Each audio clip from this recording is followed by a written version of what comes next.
नमस्कार मेरे प्यारे मित्रों, मैं पंडित राजगुरु शर्मा आप सभी का हमारे शब्द ज्ञान यूट्यूब चैनल में स्वागत है। मित्रों, आज हम जो बैठे हुए हैं वो हमने अपने गांव में गांव से बाहर 1 बीघा ज़मीन लेकर उसमें आगे एक मंदिर, शिव मंदिर की स्थापना की है और पीछे इसमें गौशाला बनी हुई है और गौशाला के पीछे हम धूप हो रही है बहुत ज़्यादा, वहाँ छाँव में बैठकर आज हम आपको बहुत सारी ऐसी कहावत सुनाएंगे और ज्ञान की बातें बताएंगे जिनसे आपके जीवन में थोड़ा प्रकाश होगा, थोड़ा आपके जीवन में बदलाव होगा, थोड़ी आपकी सोच और दिमाग अच्छाई की तरफ बढ़ेगा। तो सबसे पहले मैं आज आपको बताना चाहूँगा कि आपने अपने बुजुर्गों से या किसी ना किसी व्यक्ति के मुंह से या कहीं ना कहीं हिंदू शास्त्र की किताबों में कहीं ना कहीं आपने ये पढ़ा होगा, ये सुना होगा कि मन चंगा तो कटौती में गंगा। मित्रों, 15वीं शताब्दी में एक संत रविदास के नाम से प्रसिद्ध थे। वो भगवान में बहुत ज़्यादा आस्था रखते थे। ये समझो कि भक्ति और भक्त का जन्म 15वीं शताब्दी संत रविदास के माध्यम से ही आरंभ हुआ है और जन्म हुआ है। रविदास भगवान से बहुत प्रेम करते थे, बहुत अच्छे भक्त थे। एक बार की बात है, वो जूती और चप्पल गांठा करते थे। तो जहां उनकी एक छोटी सी दुकान लगी थी, जहां वो बैठते थे, जूती चप्पल गांठते थे, फटी हुई चप्पल फटे हुए जूते सीते थे, उनकी मरम्मत करते थे। तो वहां उनके सामने से एक ब्राह्मण नियमित गंगा स्नान करने जाता था। एक दिन ब्राह्मण की जूती चप्पल में कुछ दिक्कत हो गई, टूट गई, फूट गई या फट गई। तो वो संत रविदास जी के पास सिलवाने के लिए, अपने चप्पल जूती की मरम्मत करवाने के लिए पहुंचा। संत रविदास जी ने उस ब्राह्मण से पूछा कि हे ब्राह्मण, तुम यहाँ से इधर को डेली जाते हो, मैं कई दिन से देख रहा हूँ, आप कहाँ जाते हो? तो ब्राह्मण ने कहा, मैं नियमित सुबह यहाँ से गंगा स्नान करने के लिए जाता हूँ। तो रविदास जी ने कहा कि आप मेरी तरफ से भी एक छोटी सी भेंट ले जाएं और गंगा माँ को भेंट करें, लेकिन आप गंगा में स्नान करके तब मेरी भेंट गंगा माँ को देना और बोलना कि हे गंगा माँ, संत रविदास जी ने आपके लिए भेंट भेजी है, इसे स्वीकार करें। यदि गंगा माँ स्वयं प्रकट होकर मेरी इस भेंट को स्वीकार करें तो मेरी दी हुई भेंट को गंगा मैया को दे देना, और प्रकट ना हो तो मेरी ये भेंट, ये दक्षिणा वापस लेकर चले आना। ब्राह्मण ने कहा ठीक है। वो ब्राह्मण संत रविदास जी से लेकर उनकी भेंट दक्षिणा जो भी है उसे लेकर गंगा स्नान के लिए चल देते हैं। तो ब्राह्मण गंगा स्नान करता है और गंगा स्नान करने के बाद अपनी जेब से संत रविदास जी की दी हुई भेंट गंगा माँ में 4 कदम अंदर जाकर कहता कि हे गंगा माँ, संत रविदास जी ने तुम्हारे लिए भेंट भेजी है, इसे स्वीकार करें। यदि आप स्वयं प्रकट होकर इस भेंट को स्वीकार करेंगे तभी मैं आपको दूंगा, वरना मैं इसे वापस ले जाऊंगा। तो गंगा माँ ये बात सुनकर स्वयं प्रकट हुई और संत रविदास जी की दी हुई भेंट गंगा माँ ने अपने हाथों से स्वीकार कर ली।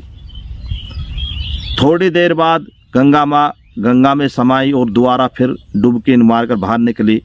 तो उन्होंने एक हीरे से जड़ा हुआ सोने का कंगन ब्राह्मण को दे दिया और कहा, इसे मेरी तरफ से आप संत रविदास जी को दे देना।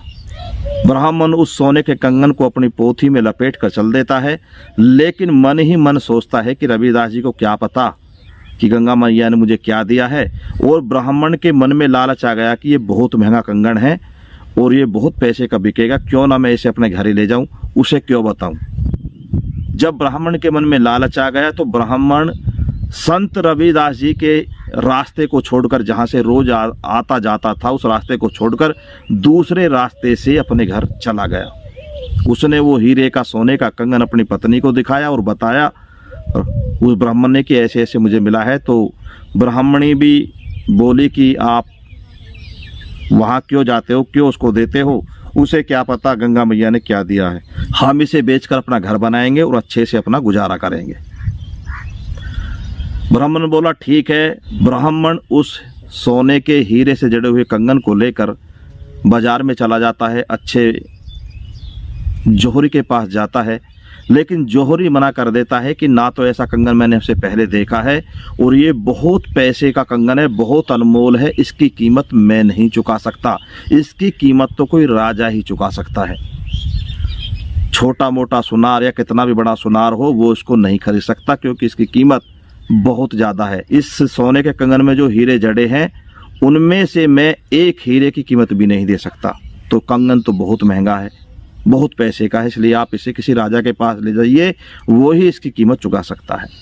अब ब्राह्मण घूमता घूमता टहलता हुआ किसी राजा के पास पहुंच जाता है और राजा को जाकर उस कंगन को पेश कर देता है। राजा उस कंगन को देखकर बड़ा खुश होता है, कहता है कि ऐसा कंगन तो हमारे आज तक खजाने में भी नहीं है, ना हमने जीवन में देखा है। हमारे पास इतना खजाना पड़ा है, लेकिन इतना सुंदर, इतना कीमती, इतना चमकीला कंगन हमने आज तक नहीं देखा। राजा ने वो कंगन अपनी रानी के लिए भिजवा दिया कि देख लो, यदि आपको पसंद आए तो हम इसे ले लेते हैं। हालांकि ऐसा कंगन हमारे खजाने में भी नहीं है, बहुत ही सुंदर कंगन है, बहुत ही चमकीला है और इसकी बनावट बहुत ही अलग है। रानी उस कंगन को देखकर मोहित हो जाती है, लेकिन रानी एक बात की जिद करने लगती है कि हे राजा, कंगन मुझे पसंद है, लेकिन मुझे दूसरा भी इसके साथ का कंगन चाहिए। जिद कर रानी बैठ गई। राजा बोला, हे ब्राह्मण, यदि तेरे पास ये कंगन है तो कंगन का जोड़ा होता है, इसके साथ का दूसरा कंगन भी तेरे पास होगा, तो उस कंगन को भी लाकर हमें दे। अब इस बात को सुनकर ब्राह्मण घबरा जाता है, बोला, हे राजन, मेरे पास तो एक ही कंगन है, दूसरा कंगन मेरे पास नहीं है। राजा को ने अपनी रानी से कहा कि इसके पास तो एक ही कंगन है। रानी बोली नहीं, जिद पर आगे बोली कि मुझे इसका दूसरा कंगन चाहिए, वरना मैं अब जिंदी नहीं रहूंगी। मुझे एक कंगन पहनने हैं तो पहनने, मुझे दूसरा कंगन चाहिए चाहिए, चाहे इसके लिए आपको कुछ भी करना पड़े। रानी की जिद के आगे राजा अपनी जिद पर आ जाता है और ब्राह्मण से कहता है, यदि तूने दूसरा कंगन नहीं ला कर दिया ऐसा, तो मैं तेरे पूरे परिवार को कोलू में पिलवा दूंगा। ब्राह्मण डर गया और गिड़गिड़ाता हुआ बोला कि हे राजन, इस कंगन के साथ का दूसरा कंगन मेरे पास नहीं है। बोला कि तेरे पास ये कंगन है तो दूसरा भी होगा, और अगर है नहीं तो क्यों नहीं है, इसका कारण बता। तब ब्राह्मण ने सारा हाल सुनाया कि ये जो कंगन है, मैं ऐसे ऐसे गंगा जी गया था, रवि संत दास जी ने मुझे भेंट दी थी, मैं गंगा में गया था, गंगा माँ ने मुझे अर्पण किया था, मैं लालच में संत रविदास को ना देकर अपने घर को ले गया और उसे बेचता हुआ तुम्हारे पास तक पहुंच गया, ताकि मैं अच्छा से अपने घर के गुजार कर सकूं और बच्चों को पाल सकूं। लालच में आकर अंधा होकर मैं फंस गया। हे राजन, मुझे माफ कर दीजिए, मैंने पाप किया है, मैंने लालच किया है, मैंने भूल की है। राजा बोला, तुमने दो गलती की है, एक तो यह है कि तुमने दूसरा कंगन नहीं दिया है, तो दूसरी गलती तुमने ये की है कि तुमने पाप किया है, झूठ बोला, इसलिए तुम्हें और तुम्हारे परिवार को कोलू में पिलवाने के लिए मैं आदेश देता हूँ। राजा उन ब्राह्मण के परिवार को कोलू में पिलवाने के लिए आदेश कर देता है और तुरंत ही रविदास को बुलवाने के लिए कुछ सैनिकों को भेज देता है। लेकिन तभी रविदास सैनिकों से जाने से पहले राजा के दरबार में आ जाता है, क्योंकि रविदास जी को तो सारा हाल पता है। संत रविदास जी का तो सीधा भगवान से संबंध था, लेकिन उन्हें किसी के धन दौलत के लालच नहीं था, सिर्फ प्रेम और भक्ति से लालच था, भगवान से लालच था। राजा बोला फिर संत रविदास जी से कि हे संत, जिस तरीका से तूने ये कंगन मंगवाया है, प्राप्त किया है, उसी तरीका से इसी के साथ का कंगन मुझे दूसरा चाहिए। संत रविदास जी ने राजन की बात मानकर और ब्राह्मण की तरफ देखकर कहा, ठीक है राजा, आप एक काम करिए, एक कटौती मंगाइए, और यदि आपके आसपास या आपके महल में 1.25 महीने से ज्यादा का रखा हुआ गंगा जल है तो उसे भी मंगा लीजिए। राजा ने गांव-गांव में सैनिकों को भेजा, कहीं ना कहीं से भी गंगा जल लेकर आओ जिसका यहाँ 1.25 महीने से ज्यादा रखा हो। सैनिक ढूंढकर गंगा जल को ले आए और राजा के सामने लाकर रख दिया। राजा संत रविदास जी से बोला कि आपका गंगा जल आ गया है। रविदास जी बोले ठीक है, एक लकड़ी की कटोती लेकर आइए और इस गंगा जल को लेकर आइए। रविदास जी ने कटोती में उस गंगा जल को डाला और उसमें अपनी तरफ से भेंट एक दक्षिणा डाली है, गंगा मैया मेरी ये भेंट अर्पण करें और मुझे जैसे कंगन आपने पहले दिया है इसी के साथ का दूसरा कंगन मुझे दे दीजिए, भेंट करें। रविदास जी की ये बात सुनकर गंगा माँ उस कटोती में से प्रसन्न हुई और रविदास जी को उस कंगन के साथ का दूसरा कंगन भी गंगा माँ ने और संत रविदास जी को भेंट कर दिया। ये देखकर सभी चकित हो गए। जब दोनों कंगन एक से मिल गए और राजा को दे दिया और राजा ने फिर दोनों कंगन रानी को भिजवा दिए। रानी बहुत खुश हुई। तो राजा ने जब अपनी रानी को खुश होते हुए देखा तो राजा बोला संत रविदास जी से कि आप जो चाहोगे वो मिलेगा, आप कोई भी वर मांग सकते हैं, हम आपका वो वरदान पूरा करेंगे। संत रविदास जी बोले ठीक है राजा, यदि आप मुझे इन कंगनों के बदले में कुछ देना चाहते हैं तो मुझे 3 वचन भर लीजिए, मुझे 3 वचन दीजिए। यदि आप पूरे कर सकते हैं तो मुझे 3 वचन दे दीजिए। राजा ने कहा ठीक है संत, हम आपके 3 वचनों को स्वीकार करते हैं, बोलो क्या मांगना चाहते हैं। संत रविदास जी राजा से बोले हे राजन, सबसे पहला वचन तो मेरा यह है कि इस ब्राह्मण के परिवार को कोलू में पिलवाने से मुक्त कर दिया जाए, इनको कोलू में नहीं पिलवाया जाए, इन्हें आज़ाद कर दिया जाए। हर किसी से भूल हो जाती है, इन्हें क्षमा कर दीजिए। और दूसरा वचन मेरा यह है, जो ये 2 कंगन हमने आपको दिए हैं इन दोनों कंगनों को ब्राह्मण को वापस कर दीजिए। और तीसरा वचन यह है कि यदि आपको एक कंगन पसंद है तो ब्राह्मण को इन दोनों कंगनों की कीमत देकर विदा कर दीजिए। ये मेरे 3 वचन यदि आप पूरे कर सकते हैं तो कर दीजिए, वरना मना कर दीजिए। राजा है, राजा अपने वचनों से फिर नहीं सकता। राजा ने कहा ठीक है, ब्राह्मण को कोलू से आज़ाद कर दिया है और दोनों कंगनों को हमने ब्राह्मण को वापस कर दिया है और इसकी कीमत हम जो ये चाहता है दोनों कंगनों की वो हम देने के लिए तैयार हैं। तो मित्रों, ब्राह्मण को उन दोनों कंगनों की कीमत मिल गई, ब्राह्मण वहां से चला गया। रानी खुश हो गई दोनों कंगन पहन के और संत रविदास जी राजा को प्रणाम करके अपने स्थान पर लौट गए।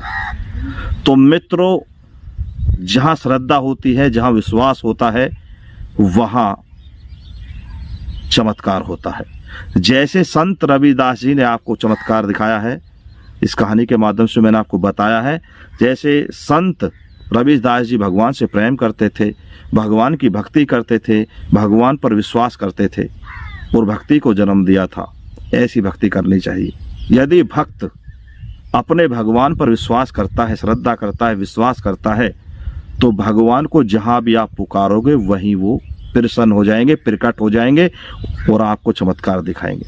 जिस तरीका से गंगा माँ ने संत रविदास जी को दिखाया था। रविदास जी गंगा माँ को हर जगह मानते थे, जहाँ गंगा जल है वहीं गंगा मैया है। उन्होंने बड़े प्रेम से, विश्वास के साथ गंगा मैया से जो वचन बोले थे वो गंगा मैया ने सुने। तभी से एक कहावत हमें सुनने को मिलती है कि मन चंगा तो कटौती में गंगा। यदि मन में विश्वास है, जिसके प्रति विश्वास है, वहाँ चमत्कार मिलेगा। इसलिए भक्ति हमेशा ऐसी कीजिए जहाँ संपूर्ण विश्वास हो। मन और श्रद्धा से, पूरे विश्वास से कीजिए। जहाँ मानोगे वहीं आपको चमत्कार मिलेगा। जिस भगवान को मानोगे, जिस रूप में देखोगे, वही भगवान, वही रूप आपको देखने के लिए तुरंत वहीं प्रकट होगा। इसलिए तो कहते हैं कि कण कण में भगवान है, मानो तो कण कण में भगवान है, ना मानो तो कहीं भी नहीं है। तो मित्रों, आज की ये कहानी, आज का संदेश आपको कैसा लगा? संत रविदास जी के बारे में सुनकर आपको कैसा लगा? इनके बारे में आपकी सोच कैसी है? आप भक्ति भाव से कितना जुड़े हैं? भक्ति भाव में कितना विश्वास करते हैं? ये सभी हमें कमेंट बॉक्स में ज़रूर बताएं।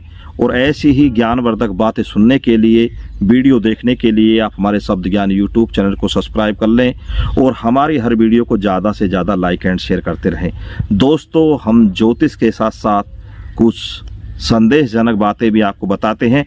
वैसे हम छोटे से राइटर भी हैं, कुछ लिख लेते हैं, भजन भी, कीर्तन भी, गाने भी, रागनी भी, मतलब सब कुछ थोड़ा बहुत लिख लेते हैं। हमारे लिखने में रुचि है, तो इसलिए कुछ ना कुछ हम ज्ञान की बातें लेकर आते हैं, सुनाते हैं। तो दोस्तों, अब हम दूसरी बात, ज्ञान की दूसरी बात आपको दूसरे वीडियो में बताने वाले हैं। और मित्रों, यहीं पर हम अपनी वाणी को विराम देते हैं और आप सभी करते हैं नमस्कार। फिर मिलेंगे नई ऑडियो वीडियो के साथ। जब तक के लिए पंडित राजगुरु शर्मा का आप सभी को जय हिंद, जय भारत।